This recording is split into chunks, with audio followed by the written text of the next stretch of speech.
Assalamualaikum warahmatullahi wabarakatuh. Sahabat channel Tuan Guru, bagaimana kabarnya hari ini? Semoga kita selalu diberikan kesehatan oleh Allah Subhanahu wa taala, diberikan rezeki yang berlimpah, halal dan thayyiban, rezeki yang barakah. Amin amin ya rabbal alamin. Sebelumnya kami mohon maaf yang tiada batasnya. Taqabbalallahu minna wa minkum, taqabbal ya karim minal aidin wal faizin. Mohon maaf lahir dan batin. Sahabat channel Tuan Guru, mari kita simak ceramah dari guru kita Gus Baha. Semoga apa-apa yang beliau sampaikan nanti menjadi ilmu yang bermanfaat buat diri kita sendiri dan orang banyak, dan menjadi tambahan ilmu yang barakah. Amin amin ya rabbal alamin. Mari kita simak ceramah dari beliau.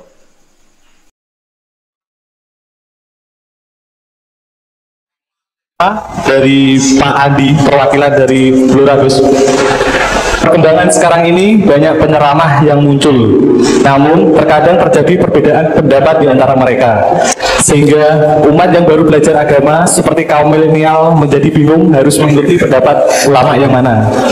Bagaimana menyikapi hal tersebut, Gus?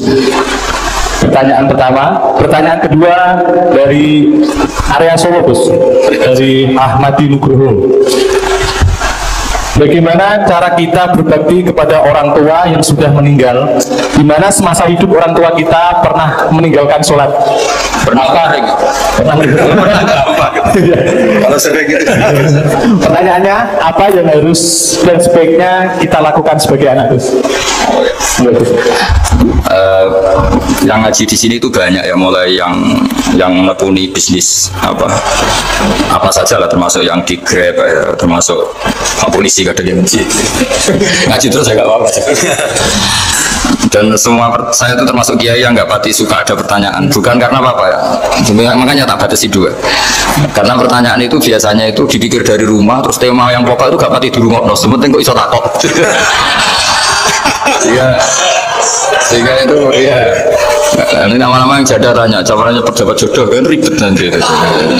Makanya ya, tapi ya senang saya ada pertanyaan ya senang. Cuma kenapa saya tidak membuka terbuka, karena tema kita kan kiai ya, kiai itu kayak dokter, tahu misalnya saya tadi tema itu supaya orang itu tauhidnya kokoh karena zaman akhir itu yang paling mengkhawatirkan itu apa? Tauhid gitu. Tapi kalau tanya ini diberi hak, itu orang kan sudah punya pikiran sendiri mau ditanyakan, padahal itu subjektivitas dia. Sehingga tanya ya sudah sekadar, tapi ya nggak apa-apa, tetap saya senang, cuma nggak boleh banyak-banyak. Dua itu sudah kebanyakan. Yang kedua tak jawab dulu. Ketika kita punya orang tua yang punya hutang, jadi yang dibahas Nabi itu hutang dulu. Itu karena hak adami. Hak adami itu tuntutan. Jadi kalau dalam kitab fikih itu ada istilah hakwa mabniun alal musamaha wa hakul adami mabniun alal musyaha. Jadi kalau hak Allah itu Allah lebih rileks, karena Allah itu tidak butuh disembah, tidak butuh dipuja-puja. Allah sudah terlalu besar, Al-Qayyum sudah besar sendiri, sehingga Allah itu mudah ngabaikan haknya, itu mudah. Tapi kalau hak adami, bawaan manusia itu kalau hartanya dibawa orang itu ingat terus, sehingga harus diselesaikan. Maka Nabi kalau mau mensolatkan danya, tanya punya utang enggak. Tapi kalau orang itu misalnya enggak sholat atau apa, itu Nabi masih ringan. Yang ditanyakan imannya. Bukan berarti kita nyepelekan sholat, enggak. Tapi memang agama ini yang diprioritaskan itu hak adami. Sholat itu super penting, bukan penting lagi super penting. Makanya pertanyaan tadi tak teruskan dulu. Anak cucunya itu prioritas itu mikir utang dulu. Karena ini yang hak adami gitu. Ya.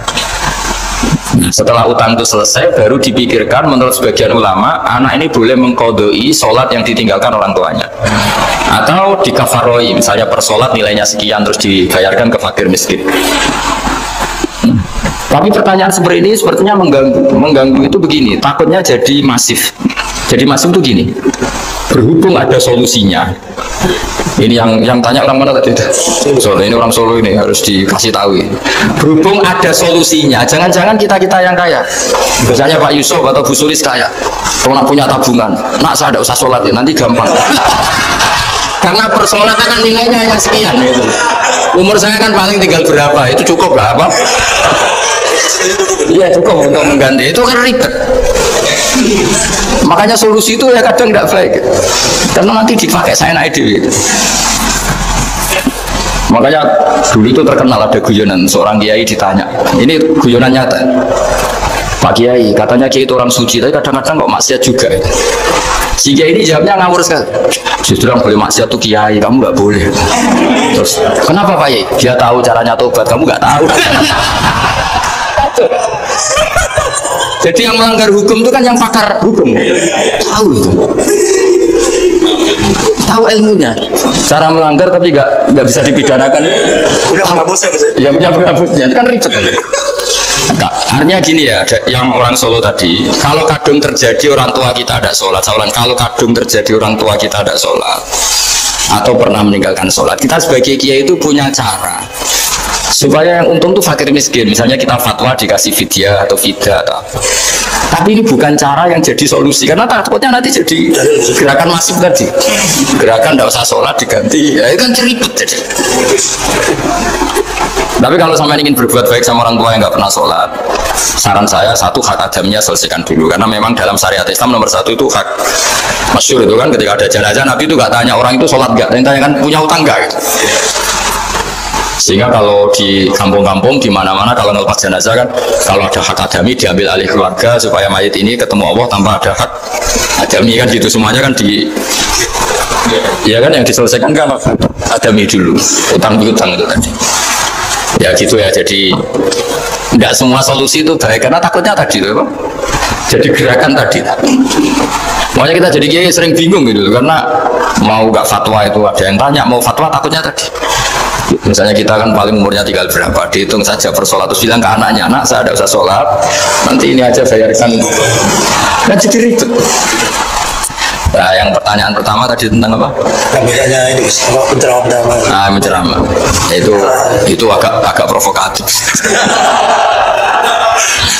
Beda itu ada dua, beda karena bodoh, itu memang harus kita tinggalkan. Yang beda karena bodoh. Ada beda karena rumus ilmu, itu harus kita hormati. Saya punya sekian bukti beda ya, kalau karena bodoh tentu kita tinggalkan. Tapi kalau karena rumus ilmu yang beda, misalnya gini. Saya kiai yang lama di kota, saya akan lama kerja di Jogja. Mungkin perasaannya orang kota itu kalau ketemu tetangga, misalnya saya kiai, udah lah kalau ketemu tetangga itu gak usah tanya. Ya kalau ketemu biasa aja, tidak usah tanya, tidak usah ramah, biasa aja. Itu mungkin bagus nasihat itu di kota, karena kalau di kota itu ketemu tonggo takut badi temputi mau kemana itu ganggu privasi. Sehingga bagian dari kebaikan baik sama tetangga ya jangan tanya, karena itu ganggu apa? Privasi. Tapi kalau di kampung, dianggap sombong kan nggak tanya. Nah hal seperti ini itu perbedaan karena ilmu. Memang di kota kulturnya seperti itu, di kampung seperti ini. Nah itu bukan perbedaan karena kondisi muqtadul hal. Memang kondisinya berbeda. Ya kondisinya apa? Berbeda. Misalnya saya sebagai kiai kan, bayangkan kiai itu suka lah ngaji ibadah itu. Terus kamu karena orang kota sukanya pizza, Gus kesini Gus saya naik makan pizza bareng kan saya malah terganggu. Kamu niatnya hormat tapi ganggu karena nah. Sehingga dulu sahabat, ini cerita sahabat, ada sahabat yang ditanya tabiin itu generasi setelah sahabat. Sifli wajah Rasulillah, tolong jelaskan ke kami wajah Rasulillah SAW. Ini sahabatnya nangis. Kalau maaf sekali saya tuh gak pernah melihat wajahnya Nabi meskipun saya berpuluh-puluh tahun jadi sahabat. Juga gak pernah soal Nabi. Saya sering jamaah sama beliau. Ditanya kenapa? Saya itu sungkan. Beliau terlalu wibawa. Jadi bentuk penghormatan sahabat ini kepada Nabi justru gak berani melihat wajahnya. Dan bukti penghormatan pada Nabi dia gak pernah soal. Nabi itu punya anak, punya istri, punya cucu. Kalau soal itu ganggu. Sehingga dia cara berpikir ya itu bentuk hormatnya. Ya itu yang sah saja dia cara berpikir ditakdir begitu. Tapi ada beberapa sahabat yang justru saking cintanya sering melihat wajah Nabi, sering soal Nabi. Itu hanya dia cara berpikir begitu. Nah, kira-kira seperti itu. Jadi perbedaan itu ada dua, ada yang karena bodoh, itu tidak kita ikuti. Tapi ada perbedaan karena pengetahuan. Ya kalau karena pengetahuan harus kita ikuti karena memang itu, ya itu kan urusan sudut pandang.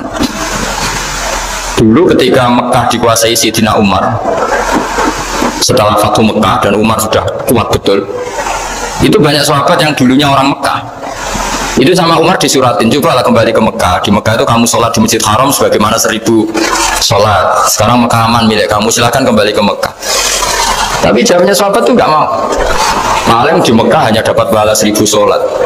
Tapi kalau mengislamkan orang di daerah-daerah pedalaman itu Dabul Ambiya. Ciri khas Nabi itu yang membenarkan orang itu, bukan di satu tempat. Terus sampai nambahin surat ini, wa'lam anal ardo lam tuqaddis ahad, dan bumi itu tidak bisa mensucikan orang. Abu Lahab itu orang Mekah, Abu Jahal orang Mekah, tapi tetap begitu. Akhirnya jenis ini berpikir, ya sudah, nggak di Mekah nggak apa-apa. Andai kan Mekah itu bisa mensucikan orang, nggak ada Abu Jahal, nggak ada Abu Lahab. Akhirnya para sahabat nggak kembali ke Mekah, tapi berkelana ke Syria, ke Sam. Akhirnya ada Islam di mana-mana. Tapi ada juga yang Mekah itu kota suci, harus diisi orang-orang suci supaya yang brengsek-brengsek nggak di sana. Ya sudah, cara berpikir begitu. Nah ini cerita ya. Jadi sudah, kalau perbedaan karena ilmu, ya sudah ngomong karena ilmu. Nah itu nggak apa-apa. Nah kalau sampean tanya, lalu bedanya apa Gus? Yang beda karena ilmu karena, ya lihat saja kalau dia orang pinter bacanya banyak, berarti bedanya karena ilmu. Tapi kalau nggak pinter kok berbeda, berarti karena tidak tahu. Gus Baha, semoga apa-apa yang beliau sampaikan dari tadi, dari awal sampai ke belakang, menjadi kita lebih baik ke depannya, menjadi ilmu yang barokah dan bermanfaat buat diri kita sendiri dan orang banyak. Amin amin ya rabbal alamin. Sekian dari kami, mohon maaf bila ada kesalahan dan kekurangan. Wabillahi taufiq wal hidayah, wa ridha wal hidayah. Assalamualaikum warahmatullahi wabarakatuh.